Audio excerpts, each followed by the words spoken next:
তোমাকে ভালোবেসে দিতে পারি জান, তুমি মাটি আমি নীল আসমান, তুমি মাটি আমি নীল আসমান। দিদি দেখো বল্টু ভাই গান গাইতে গাইতে হাতে করে গেন্দা ফুল নিয়ে আসতেছে। কেমন বেটার ব্যাটারি, একটা গোলাপ ফুল 10 টাকা দিয়ে কিনে আনতে পারে না, গেন্দা ফুল আমার দিদিকে দিতে আসতেছে। কেমন কিপটার বেটা কিপটারি। তুই ওই বেটার দিকে তাকাস না, তুই কাজ কর। ফুল কি? এই নাও তোমার জন্য ফুল নিয়ে এসেছি।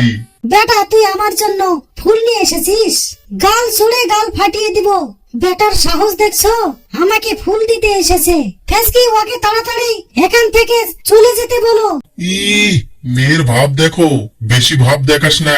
তুই এতটা সুন্দর নয়, কিন্তু তোমার মনের সাথে আমার মনটা মিলে গেছে, তাই আমি তোমাকে ভুলতে পারি না। বল্টু ভাই তুমি এখন এখান থেকে চলে যাও, পাড়ার লোকে দেখতে পেলে খারাপ ভাববে। চুপ কর রে ফেসকি, চুপ কর। আমি তোমার দিদিকে ফুল দিয়েই ছাড়বো। ও বাবা রে, আমি এখন পালাই এখান থেকে। আমাকে বারে বারে ফুল দিবার আছিস? আমার সাথে বারবার এরকম করলে তোর বাপ মায়ের কাছে বিচার দিব। আমার বাপ মায়ের কাছে কি বিচার দিবি? আমার বাপ হচ্ছে এই এলাকার চেয়ারম্যান। তুই না ভালোবাসবি তো কি হয়েছে? দেখি তুই ছাড়া আর কোনো মেয়ে আমাকে ভালোবাসে না না বাসে। বেটার সাহস তো কম নয়, আমাকে এত বিরক্ত করে রাস্তা পথে। কতক্ষণ ধরে দাঁড়িয়ে আছি আমি এখানে, চেরাকুর কোনো খোঁজ খবর নাই। তোমাকে চাই, শুধু তোমাকে চাই, আর জীবনে কিছু পাই বা না পাই, আর জীবনে কিছু পাই বা না পাই। টুকি কিছু মনে করো না, তোমার জন্য গোলাপ ফুল আনতে গিয়ে আমার অনেক দেরি হয়ে গেল। তুমি আর কত বাহানা করবা? তোমার জন্য কতক্ষণ ধরে আমি দাঁড়িয়ে আছি এই রোদের মধ্যে।